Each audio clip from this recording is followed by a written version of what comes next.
Hello students, welcome back. तो आज हम क्लास 10th मैथमेटिक्स के चैप्टर 6 ट्राइंगल्स की थेल्स थ्योरम इस वीडियो में डिस्कस करेंगे। तो चाहे आप सीबीएसई बोर्ड के स्टूडेंट हो, चाहे किसी अदर स्टेट बोर्ड के, डजेंट मैटर। तो this topic is very very important for you to prepare for the examinations. तो स्टूडेंट्स, मुझे नहीं लगता कोई ऐसा साल होगा जब सीबीएसई बोर्ड या किसी अदर स्टेट बोर्ड में ये जो थ्योरम है ये एग्ज़ाम में नहीं पूछी गई। तो ये बहुत ही इम्पॉर्टेंट टॉपिक है और बहुत ही ईजी भी। तो आइए चलते हैं, स्टार्ट करते हैं इस थ्योरम को। ये जो थ्योरम है थेल्स थ्योरम, एग्ज़ाम में क्वेश्चन इसका कैसे बनता है, या तो लिखा होता है state and proof Thales theorem. तो इसका मतलब क्या है कि सबसे पहले तो आपने थेल्स थ्योरम की स्टेटमेंट लिखनी है और उसके बाद इसको प्रूव करना है। या फिर क्वेश्चन ऐसे भी आता है कि state and prove basic proportionality theorem. तो basic proportionality theorem is other name of Thales theorem, इसका दूसरा नाम है। तो अगर ये लिखा होगा तब भी आपने थेल्स थ्योरम ही प्रूव करनी है। और बेसिक प्रोपोर्शनैलिटी थ्योरम को शॉर्ट में हम क्या बोलते हैं, बीपीटी। तो इसको बीपीटी भी बोलते हैं हम। तो इसके तीन नाम हो गए, Thales theorem, basic proportionality theorem या फिर बीपीटी। तो ये दो तरीके हो गए एग्जाम में इस क्वेश्चन को पूछने के। तीसरा तरीका क्या है कि इसकी स्टेटमेंट ऑलरेडी आपको दी होगी और लास्ट में लिखा होगा प्रूव इट, या फिर स्टार्टिंग में लिखा होगा प्रूव दैट।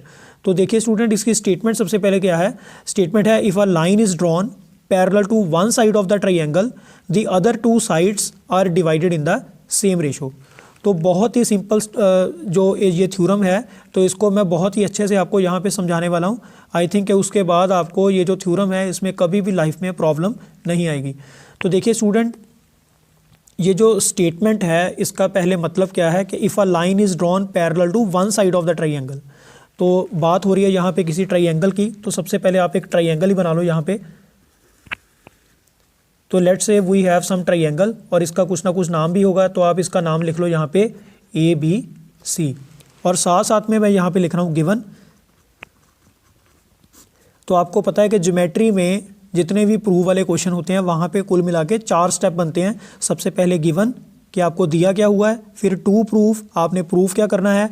नेक्स्ट हमारा स्टेप होता है कंस्ट्रक्शन, और लास्ट में हमने क्या देना होता है, प्रूफ। तो सबसे पहले आपने लिखना है गिवन।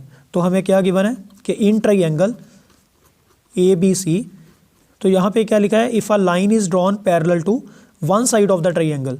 तो स्टूडेंट्स आपने क्या करना है, इस ट्राइंगल की टोटल कितनी साइड्स हैं, ऑब्वियसली 3 साइड्स।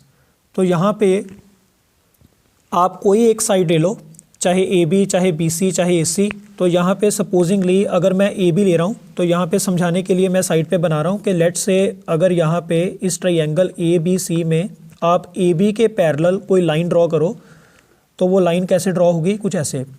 अगर आप BC के पैरेलल लाइन ड्रॉ करो ट्राइंगल ABC में, BC के पैरेलल, BC की डायरेक्शन में, तो वो लाइन कुछ ऐसे ड्रॉ होगी।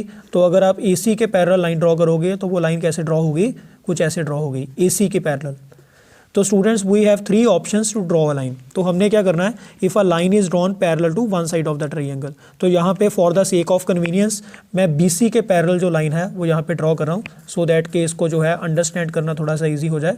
तो आपने एक लाइन ड्रॉ कर लेनी है और इसका नाम रख दो L। तो in triangle ABC L is parallel to BC। तो ये जो लाइन है ये हमने इस BC के पैरेलल क्या कर दी, ड्रॉ कर दी। तो यहाँ पे मैंने मार्क लगा दिया कि ये दोनों जो लाइंस हैं ये क्या है, पैरेलल। नेक्स्ट आपने प्रूफ क्या करना है, टू प्रूफ। तो हमें बोला है कि if a line is drawn parallel to one side of the triangle, the other two sides are divided in the same ratio. तो देखो स्टूडेंट, ट्राइंगल की टोटल 3 साइड्स हैं। एक साइड के पैरेलल तो आपने लाइन ड्रॉ कर दी। तो ये जो लाइन है, अगर आप किसी ट्राइंगल की एक साइड के पैरेलल ड्रॉ करते हो तो वो बाकी की दोनों साइड्स को क्या करेगी, सेम रेशो में डिवाइड करेगी। मतलब यहाँ पे अगर ये पॉइंट, इसको मैं D मान लूँ और इसको अगर मैं E मान लूँ, तो AD अपॉन DB किसके इक्वल आना चाहिए, AE अपॉन EC के। तो यहाँ पे AD upon DB must be equal to AE upon EC। तो आपने यहाँ पे कुछ भी लर्न नहीं करना है, तो just you have to understand it. इसको आपने अच्छे से समझ लेना है। तो उसके बाद अपने आप आपके पास स्टेप्स जो हैं वो बनते जाएंगे। तो स्टेटमेंट एक बार मैं दोबारा से रिकॉल करवा रहा हूँ। तो हमारे पास क्या है कि in any triangle if a line is drawn parallel to one side of the triangle, the other two sides are divided in the same ratio. कि अगर हम ट्राइंगल की किसी एक साइड के पैरेलल कोई लाइन ड्रॉ कर दें तो वो बाकी की दोनों साइड्स को क्या करेगी, इक्वल रेशो में डिवाइड करेगी। तो ये हमने प्रूव करना है। और स्टूडेंट्स इसको प्रूव करने के लिए जो इन्फॉर्मेशन हमारे पास गिवन है वो इनएडिक्वेट है, सफिशेंट नहीं है। तो इसके लिए हमने यहाँ पे करनी है कंस्ट्रक्शन। तो तीसरा आपने स्टेप बनाना है यहाँ पे कंस्ट्रक्शन का। तो कंस्ट्रक्शन में आप क्या लिखोगे, कंस्ट्रक्शन में सबसे पहले तो आपने लिखना है कि join B E and D C. तो स्टूडेंट्स कंस्ट्रक्शन जब भी आपने करनी है वो आपने करनी है डॉटेड लाइन के साथ। तो यहाँ पे आपने बी ई और डी सी को जो है वो आपने क्या कर देना है, ज्वाइन। और इसी के साथ and draw E F perpendicular to A D and D G perpendicular to A E. तो इसको साथ साथ में समझते हैं। तो देखिए स्टूडेंट, पॉइंट ई से इसके ऑपोजिट आपके पास ए डी है, तो आपने ई से ए डी के ऊपर एक परपेंडिकुलर ड्रॉप करना है। तो परपेंडिकुलर का मतलब क्या है कि यहाँ पे ई एफ और ए डी के बीच में एंगल क्या बनेगा, 90 डिग्री। सिमिलरली आपने पॉइंट डी से भी एक परपेंडिकुलर ड्रॉ करना है, किसके ऊपर, ए ई के ऊपर। तो ये हमारी जो फिगर है ये ऑलमोस्ट कंप्लीट है। तो हमने गिवन लिख लिया, टू प्रूव लिख लिया, कंस्ट्रक्शन लिख ली। तो स्टूडेंट्स नेक्स्ट जो हमारा स्टेप है वो हमारा क्या होता है, प्रूफ। तो इस थ्योरम का जो प्रूफ है वो हमने 3 स्टेप्स में कंप्लीट करना है। तो 3 स्टेजेस में हम इसको कंप्लीट करेंगे। सबसे पहली स्टेज क्या है, तो आपने क्या करना है, सबसे पहले ये जो ऊपर वाला ट्राइंगल है ए डी ई और जो लोअर लेफ्ट ट्राइंगल है, तो स्टूडेंट्स मैं यहाँ पे आपकी कन्वीनियंस के लिए यहाँ पे बता दूँ, पहले हमने ट्राइंगल लेना है ए डी ई और फिर हमने कौन सा ट्राइंगल लेना है, लोअर लेफ्ट, नीचे वाला, और लेफ्ट साइड वाला जो ट्राइंगल है उसका नाम क्या है, बी डी ई। तो इस ट्राइंगल की मैं यहाँ पे बात कर रहा हूँ, बी डी ई। तो ये 2 ट्राइंगल आपने लेने हैं, इनके एरियाज़ की रेशो। तो सबसे पहले तो यहाँ पे मैं फॉर्मूला लिख रहा हूँ एरिया ऑफ ट्राइंगल का। तो हमारे पास नॉर्मल जो भी ट्राइंगल है उसके एरिया का फॉर्मूला क्या होता है, half into base into height. तो आपको पता ही है कि if you have some triangle with base B and height H, तो उसके एरिया का फॉर्मूला क्या होता है, half into base into height. तो आपने यहाँ पे लिखना है कि area of triangle A D E divided by area of triangle, तो नीचे वाले ट्राइंगल का नाम क्या है, बी डी ई।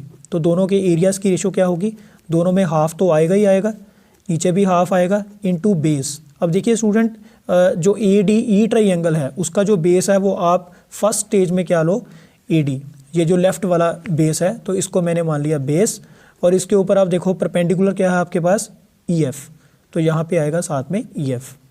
सिमिलरली जो नीचे वाला ट्राइंगल है, ट्राइंगल बी डी ई, इसका जो बेस है वो आपने ले लेना है यहाँ पे बी डी, और इसका परपेंडिकुलर क्या होगा।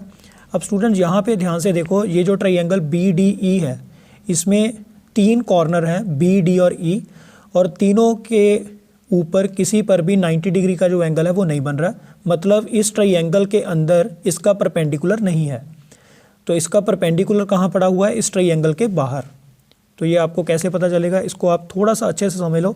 तो देखिए स्टूडेंट, जैसे आपके पास ये कोई ट्राइंगल है तो इसमें 90 डिग्री का एंगल कहीं भी नहीं है, तो ऐसे ट्राइंगल को हम बोलते हैं ऑब्ट्यूज एंगल्ड ट्राइंगल। तो इसका जो परपेंडिकुलर है वो पड़ा होता है ट्राइंगल के बाहर, इमेजिनरी पोजीशन पे। तो इसको अगर आप इसके बेस को एक्सटेंड कर दो, यहाँ से इसको कनेक्ट कर दो, तो ये बन गया इसका परपेंडिकुलर। तो यहाँ पे अगर बी डी हमारा बेस है तो बी डी को अगर आप आगे एक्सटेंड कर दो, तो ये ई को इससे कनेक्ट कर दो, तो यहाँ से आपका जो ई एफ है वो किसके ऊपर परपेंडिकुलर हो गया, बी डी के ऊपर। तो इसका भी परपेंडिकुलर क्या होगा, ई एफ।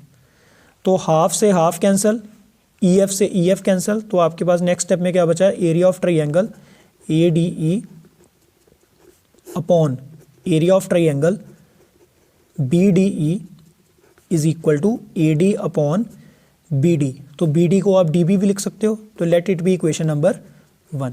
तो स्टूडेंट्स, इस थ्योरम का जो प्रूफ है उसकी पहली स्टेज ओवर हो गई, उसमें सिर्फ इतना ही था। नेक्स्ट स्टेज में आपने क्या करना है, फिर से आपने ऊपर वाला ट्राइंगल लेना है, area of triangle A D E, और इस बार हमने लोअर लेफ्ट ट्राइंगल नहीं लेना, अब कौन सा लेना है, लोअर राइट।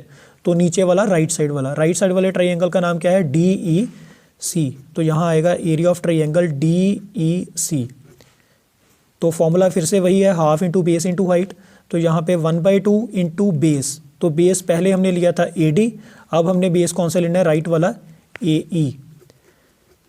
और इसके ऊपर पहले परपेंडिकुलर था ए डी के ऊपर ई एफ, तो यहाँ पे ए ई के ऊपर कौन सा परपेंडिकुलर है, डी जी, डिवाइडेड बाय नीचे आपके पास आएगा हाफ इंटू बेस। तो स्टूडेंट्स ये जो डी ई सी ट्राइंगल है इसमें आपका बेस कौन सा है, पहले हमने लिया था डी बी, तो अब हमने इसके ऑपोजिट राइट साइड वाले लेना है ई सी, और इसके ऊपर भी परपेंडिकुलर कौन सा होगा, तो अगेन इस ट्राइंगल में तीनों में से कोई भी एंगल 90 डिग्री का नहीं है, तो इसको आपने आगे एक्सटेंड कर देना है और यहाँ से इसको लाइन को ज्वाइन करेंगे तो इसका भी परपेंडिकुलर क्या होगा, डी जी, तो यहाँ पर आएगा डी जी। हमारे पास क्या आएगा, area of triangle A D E upon area of triangle D E C is equal to, तो हाफ से half cancel out, D J से डी जी कैंसिल आउट, तो आपके पास क्या बचा, A E upon E C, and let it be equation number 2। तो students इसी के साथ आपके प्रूफ का जो सेकंड स्टेज थी वो भी ओवर है। तो लास्ट स्टेज में हमने क्या करना है अब यहाँ पे, तो देखिए student, we want to make A D over D B equal to A E upon E C. तो हमने इक्वेशन नंबर 1 और इक्वेशन नंबर 2 की जो राइट साइड है वो हमने क्या करनी है, इक्वल।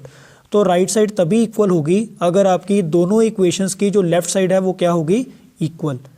तो अब अगर आप दोनों इक्वेशंस की लेफ्ट साइड को ध्यान से देखो तो उसका न्यूमिरेटर तो आपका सेम है, ऊपर वाली टर्म देखो सेम है, यहाँ पर भी area of triangle A D ई, यहाँ पर भी area of triangle A D E. तो प्रॉब्लम कहाँ पे है, प्रॉब्लम है डिनोमिनेटर में। अगर इन दोनों का डिनोमिनेटर सेम हो जाए, यानी area of triangle B D E और area of triangle D E C, इन दोनों ट्राइंगल्स का अगर एरिया इक्वल हो गया तो पूरी की पूरी लेफ्ट साइड आपकी क्या हो गई, इक्वल।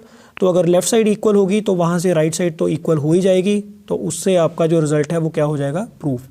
तो यहाँ पे लेफ्ट साइड के डिनोमिनेटर को आपने कैसे इक्वल करना है, उसके लिए आपने क्लास 9th में एक थ्योरम पढ़ी थी, तो उसको आपने यहाँ पे यूज़ करना है, वही होगी हमारी स्टेज 3। तो स्टूडेंट्स क्लास 9th में जो आपने थ्योरम पढ़ी थी उसकी स्टेटमेंट क्या थी कि triangles on the same base and between the same parallels are equal in area. तो ये जो थ्योरम है, with the help of this theorem we are able to show that left hand side of equation number 1 and equation number 2 is same. तो वहाँ से equation number 1 और equation number 2 की left side आप क्या कर दोगे, सेम। तो इस थ्योरम का बेसिकली क्या मतलब है ये मैं आपको नेक्स्ट पेज पे बता रहा हूँ। तो थ्योरम की स्टेटमेंट क्या है कि triangles on the same base, मतलब यहाँ पे मैंने अब 2 ट्राइंगल ले लिए, लेट से पहला है ए बी सी और दूसरा मैंने यहाँ पे ड्रॉ कर लिया बी डी सी। तो इन दोनों ट्राइंगल्स का सबसे पहले तो बेस क्या है, सेम, इन दोनों का बेस क्या है, बी सी। सेकेंडली ये जो दोनों ट्राइंगल हैं ये सेम पैरेलल लाइंस के बीच में लाई कर रहे हैं, ए डी और बी सी। तो थ्योरम का ओवरऑल मतलब ये है कि अगर आपके दोनों ट्राइंगल्स का बेस सेम हो और दोनों पैरेलल लाइंस के बीच में जो है वो लाई करते हो, तो ऐसी सिचुएशन में दोनों का एरिया क्या होगा, सेम होगा। तो यही स्टेटमेंट हमने इस थ्योरम में भी यूज़ करनी है। तो आप यहाँ पे देख सकते हो, ये जो मैंने फिगर यहाँ पे ड्रॉ की है, यहाँ पे बी डी ई और सेकेंड ट्राइंगल कौन सा है, डी ई सी। तो दोनों का बेस कौन सा सेम आ रहा है, यहाँ पे डी ई। सेकेंडली दोनों जो ट्राइंगल्स हैं दोनों डी ई और बी सी पैरेलल लाइंस के बीच में लाई कर रहे हैं, तो ये इस कंडीशन को क्या कर रहे हैं, सेटिस्फाई। मतलब इन दोनों का एरिया क्या होगा, सेम। मतलब इक्वेशन नंबर 1 में जो area of triangle B D E है वो इक्वेशन नंबर 2 के area of triangle D E C के क्या होगा, इक्वल। मतलब ये दोनों इक्वल हो गए। तो सेकंड इक्वेशन में इसकी जगह पे आप क्या लिख सकते हो, area of triangle B D E. तो यही मैंने नेक्स्ट पेज पे लिखा है कि इन दोनों ट्राइंगल्स का एरिया इक्वल है। तो therefore equation number 2 becomes area of triangle A D E upon area of triangle B D E is equal to A E upon E C.